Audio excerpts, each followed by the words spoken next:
Hi, I'm Miriam Johnson, co-host of the TV series Home Time. After a long, hot day of working outside, I can't wait to come in and feel the cool comfort of the air conditioning. But what if your home's air conditioning isn't working? Well, don't sweat it.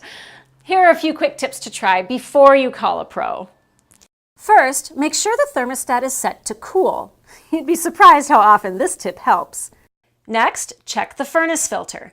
If these aren't changed regularly, debris, dirt, dust, and pet dander build up and restrict airflow and make the AC work harder to cool your home. Now let's go outside. You want to make sure that the unit is free of any leaves, twigs, or other debris. There needs to be good airflow all around the unit. And then here, this is the big one. Back here, look for frost buildup on the refrigerant lines.